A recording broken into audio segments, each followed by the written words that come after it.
following day, what is it, Monday morning. We had a good sleep.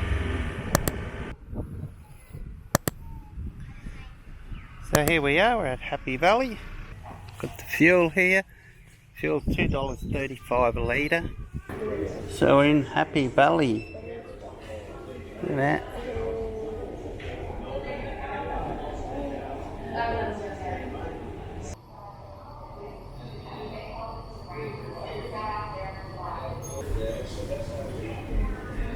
This is the model of the Mahino, that shipwreck we saw on the beach. It's quite a luxurious ship at some stage, I see, when it was shipwrecked on the beach. Relics from the ship. These were all on the Mahino. You'll see here is a photo here when it was bombed. And this is a cabin door. It used to be on the ship.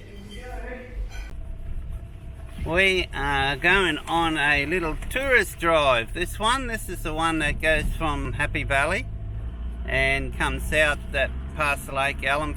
We're at Lake Cherragurrawonga, I think it's pronounced. So this is actually part of the Great Walk hiking trail. There's a camp just there. So this is the last day if you're heading south to north.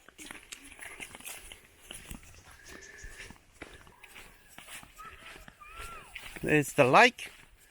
You can see the lake now. So here we are. Beautiful. Look at that.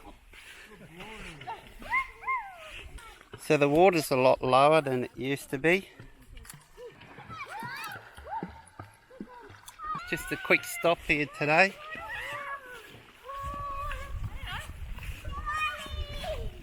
Probably why I've seen people here for the first time ever. It's school holidays. I remember walking this section when I did the Great Walk. Starts at Dilly Village and finishes at Happy Valley. And that was 90 kilometres. 90 kilometre hike. Just with the backpack, carrying all the gear we need. Used a hammock at the time. So it was all lightweight gear. So I went up with another person I knew who wanted to do this track. And he didn't want to do it alone because he was scared of the dingoes. So I went with him. I think it took us about 7 or so days. We spent a week doing the walk. And this was our last night's camp before going into Happy Valley. So this is up towards the top section of the walk, obviously. So this is part of the Great Walk we're on now. And they've got a Quakers camp here. And it's got the toilets. The facilities are excellent for hikers here. This is where we camped. It don't look like it's a hiker's camp anymore. Okay, looks like they might have moved the location. So when I came here, we camped in here. Now there's really no room for a tent, but we just had hammocks out and we just tied them between trees. And it was pissing down rain that day. I remember we just had a chance. We put the tarp up and then we put the hammock underneath. But it looks like they moved the camp spot over here. Let's go have a look at the campsite. There's a sign there, camp spot. Quakers camp. So yeah, plenty of room here now. And that's the beauty of the hikers camps here. They have these little boxes here where you can lock the dingo safe, where you can lock your stuff inside. That's good. Open that up, there's no rubbish in there. Platform there, cook your meals on and so on. We'll go to the next one here because the next one looks like a good spot for a hammock. So you're allowed to camp in here, but you can't do it 4-wheel drive based. It's only for hikers, so no 4-wheel drives.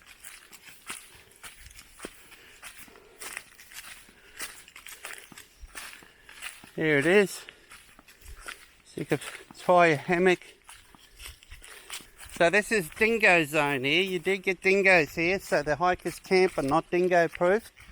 There is some exceptions. I think the Central Station one. And there was one other. I can't recall which one it is now. So you can see there's quite a number of... So this one's a nice open area. So you've got a nice flat area. I'll just move back here and show you. That's where you can put a hammock. Yeah. You've got a nice flat area to put your tent. And you've got these... you can bring your padlock.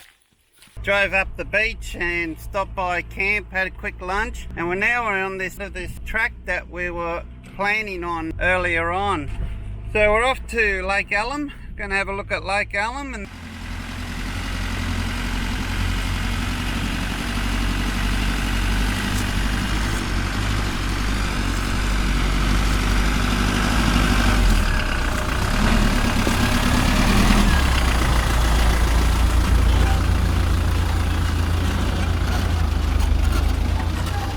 we are at the lake now.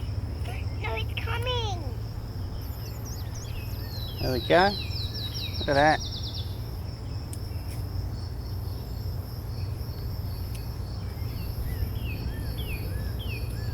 So we've got about 3 or 4 turtles. Good to see they're still here.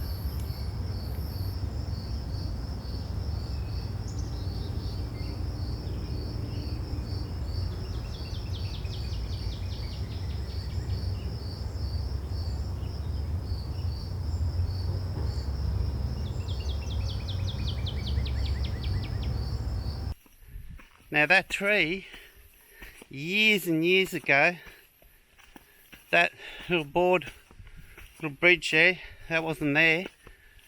I came down when I had my professional camera gear and so on.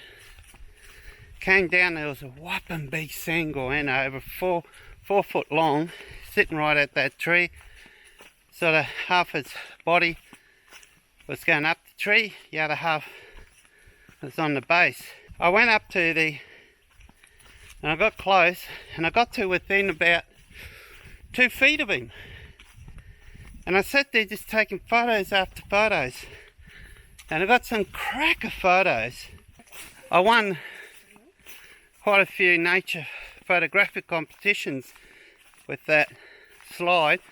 As soon as I finished taking the photos, he decided he didn't want to bar of me anymore.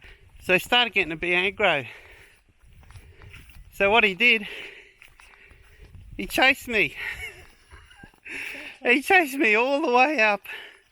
And all I could hear was just this big ruffle behind me, literally meters away. And he chased me all the way up to where we're going now.